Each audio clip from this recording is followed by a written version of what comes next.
Hi, my name is Ross Gustafson, and this is Volta Games. Today, I'm going to teach you how to play Terraforming Mars.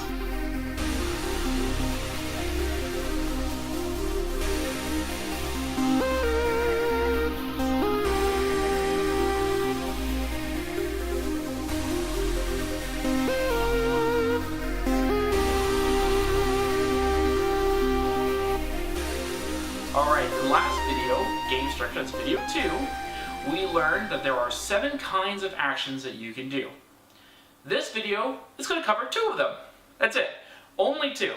However, those 2 are about 90% of the game, of the actual game play. It's all about cards. This game is really card driven.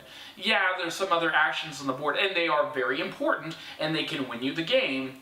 However, most of the game is going to be of the 2 actions. Playing cards and playing actions on cards. In this video we're going to teach you how to do that and all the little details about playing cards. Alright, let's get going. All action cards are placed in one of 3 categories based on the color of the card: red, green, and blue. If you happen to be colorblind or have trouble distinguishing between certain colors, each card type has a way to distinguish it. All red cards have the event symbol in the top right hand corner, also known as the event tag, which looks like a downward pointed arrow. All blue cards have an upper section of the card underneath the symbols either labeled effect or action, and green cards make up the remaining cards. All cards are generally played in the same way with some differences. All cards are played by revealing the card from your hand and paying its cost in the top left hand corner. Resolve all of the immediate effects are in the bottom of the card. More on those effects later. If the card is a red event card, remember they have the event tag in the top right hand corner, those cards are flipped face down and remain in the player area. All other action cards will remain face up in the player area after being played. Let's go over the common makeup or anatomy of an action card. Every card has a mega credit cost to play the card during the action round. This can be found in the top left-hand corner of the card. Some cards cost 0, and some can be over 40 mega credits to play the card. Most cards are between 10 to 25 mega credits to play that card. Remember, as talked about in the last 2 videos, that all cards cost 3 mega credits to keep.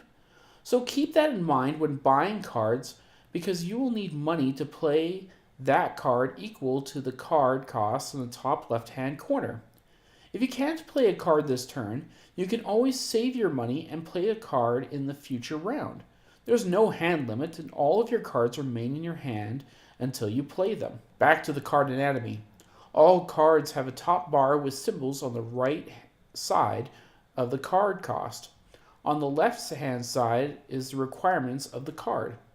These are the requirements needed to be satisfied before the card is played. There are 3 different card requirements at the top of cards: global requirements, tag requirements, and production requirements. Global requirements are different global conditions that have to be met for the card to be played. For example, the temperature or oxygen levels must be a certain level or higher. This is represented with a certain degrees or percentage value respectively. Also, the minimum number of ocean tiles on the board may be a global requirement. These global requirements can be maximums instead for each of these global parameter tracks.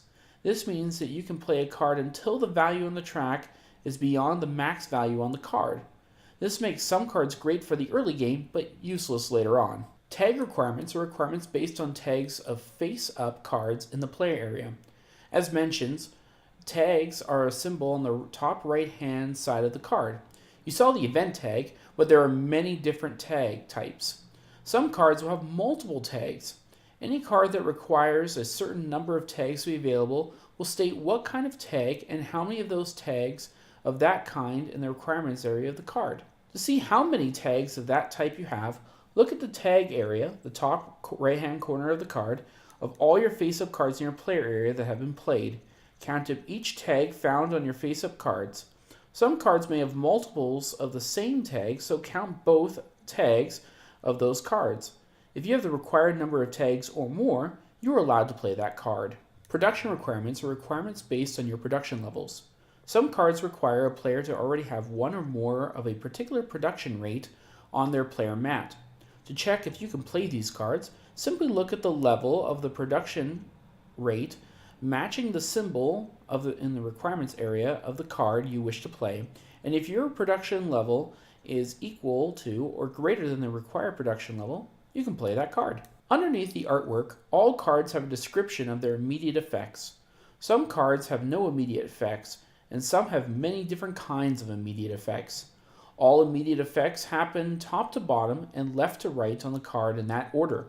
Remember, if in doubt, follow the text description of the card. If a card has a symbol for a resource and says take a certain number of that resource, you get one resource for each symbol of that resource on the card and place it in that resource's pool on your player mat. There are a few caveats to this.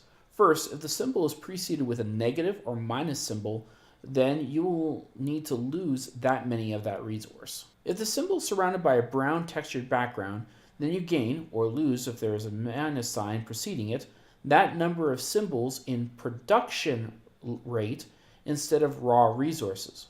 In this case, move your production rate up or down.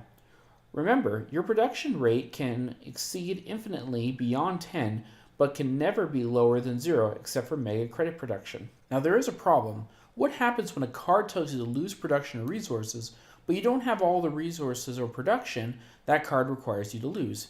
If this is the case, you cannot play the card. If you cannot do everything on a card, then you cannot play the card.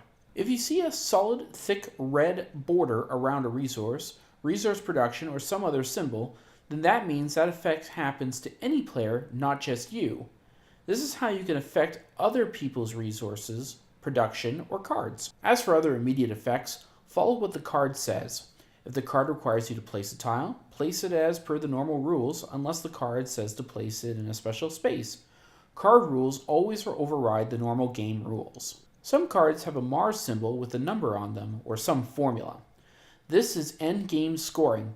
If it is just a number, then you get that many points at the end of the game. Negative numbers on the Mars symbol take away that many points at the end of the game. If a card has a formula or some other writing on the Mars point symbol, follow the writing on the card, as it will say how many points you will get at the end of the game. This brings us back to our 3 kinds of cards. We discussed red event cards. There are green cards and blue cards as well. Green cards are cards with only immediate effects that remain face up in the player area.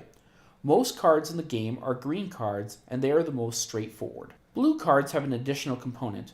They mostly have immediate effects, but they also have either a long-term effect or an additional action. These effects or actions are listed at the top of the card beneath the requirements and tags and above the card artwork.